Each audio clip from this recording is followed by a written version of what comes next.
technology real, and do we have it?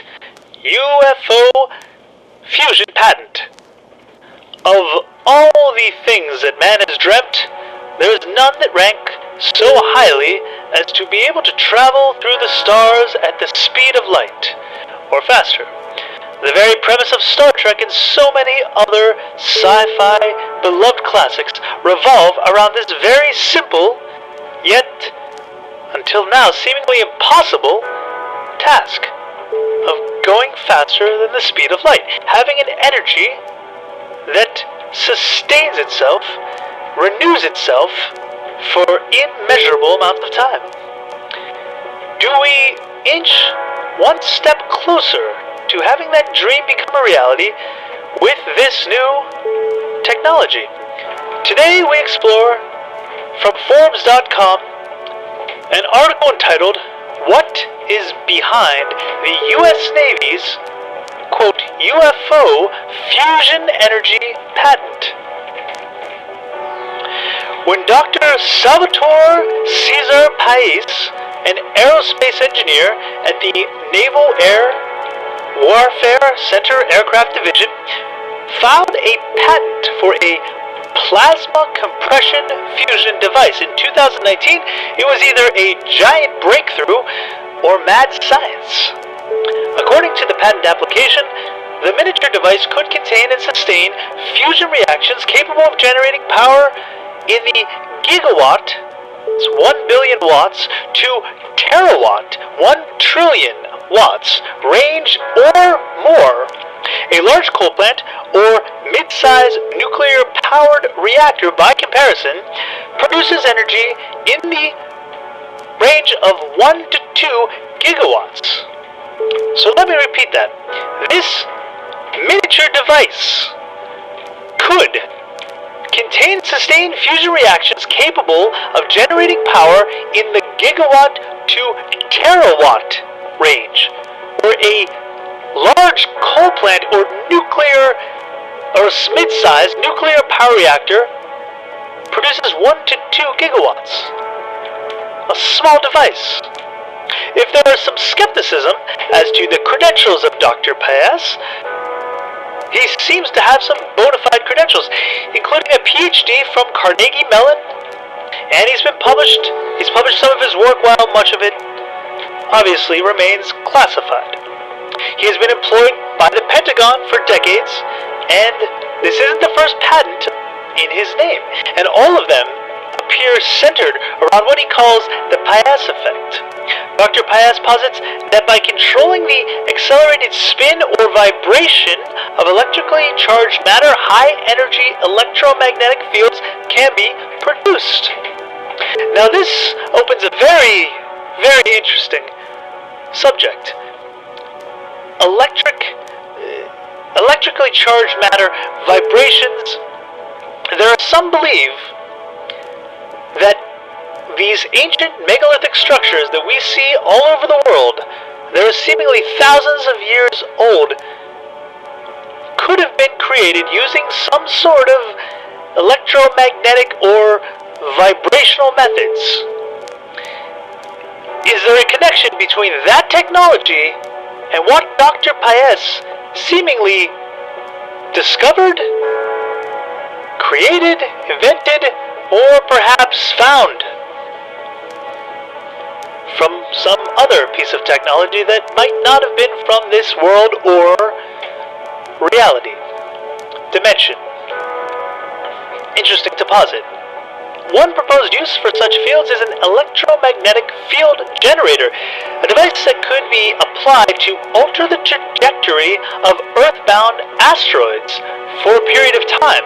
While the patent makes clear that such a device would work only on small asteroids of under roughly 100 meters length or less, it isn't hard to grasp the interest of any defense agency in providing contingencies for such a scenario. We have been hearing recently how close certain asteroids have come skimming by Earth. Is there a way to create a force field? In a way to push these objects out of the path of Earth if one comes a little closer than a few thousand miles away? can see how that would be quite interesting. Dr. Paez's inertial mass reduction device is one of his most extraordinary patents. This technology suggests manipulation of quantum field fluctuations, which could reduce a vehicle's inertial and gravitational mass, allowing it to travel at unseen speeds. The reason that light speed is something of a universal speed limit is that mass increases to infinite as one reaches it, demanding infinite energy to continue moving forward. The ability to reduce mass could have incredible implications for the future of space travel. Light speed, traveling faster, perhaps, than the speed of light. Warp speed, the things that we've dreamed of, the things that we've written sci-fi novels and shows and movies about. Only faster than light speeds of travel would allow humanity to venture outside of the solar system.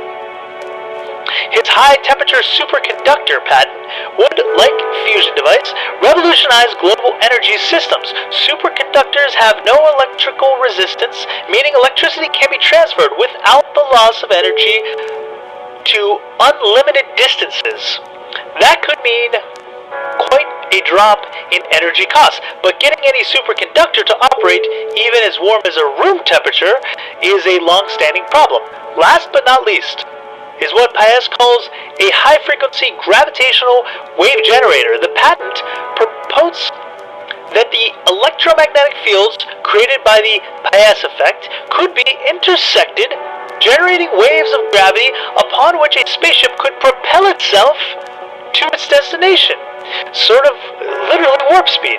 Such waves could be used to deflect asteroids more efficiently or communicate through solid objects. Any one of these UFO quote-unquote patents would transform modern science and society to unlimited potential. It might be too early to break out the champagne, though while Dr. Paez has spoken confidently about his work in the past, the Navy recently threw cold water in hopes of a breakthrough. Queries about his experiments were met with confirmation that a 3-year, $508,000 assessment had found no proof of the Paez effect. For now, at least, the odds are good that the Navy may not lead the energy revolution, while President Joe Biden expends political capital squaring off against fossil fuel companies. That brings us back to his fusion device. Even if Dr. Paez is wrong, it doesn't mean fusion is going to stay the stuff of science fiction forever, though. The International Thermonuclear Experimental Reactor, ITER for short, project, an initiative with roots stretching back to November of 1985, the summit between Reagan and Gorbachev, is currently scheduled to generate its first, quote, small star in November of 2025. Various projects are racing then there, all with the shared goal of 2025. All of this to say that fusion might no longer be perpetually 30 years away. With some tangible, well-funded projects underway, it raises the question of why the Navy has previously gone to bat for Dr. Paez and his ideas, which seem considerably ahead of their time, if not outright implausible. Other possibilities are worth pondering, though. For one, the Navy, why would they go to bat for this? Perhaps because they've seen something like this with their own eyes at work. They know it exists. Perhaps they found something.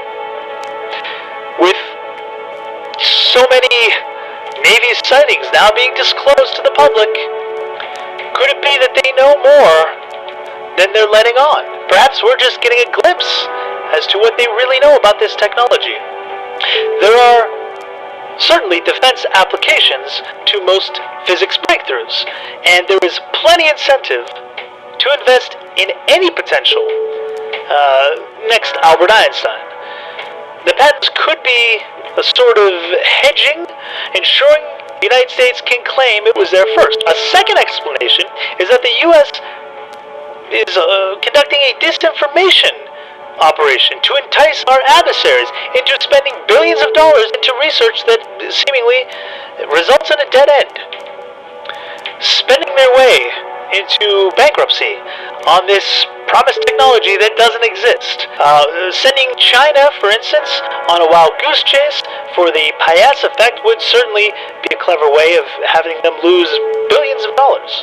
Lastly, and most out there, Dr. Payas' patent could be a cover for alien technology.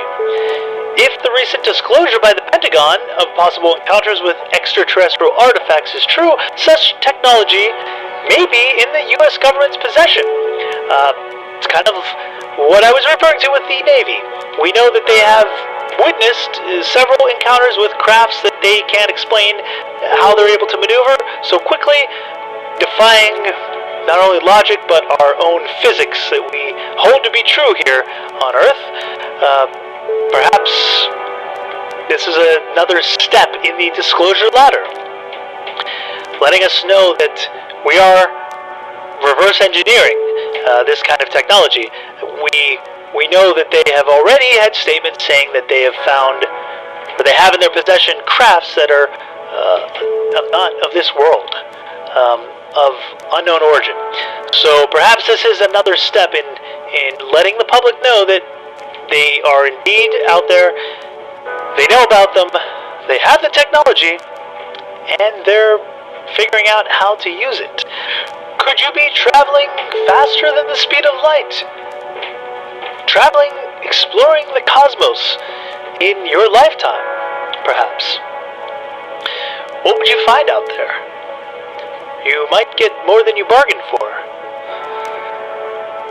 Tune in on Sunday nights for our live show where we talk about the UFO phenomenon, the paranormal, biblical prophecy, strange mysteries, and hidden histories. We thank you for watching.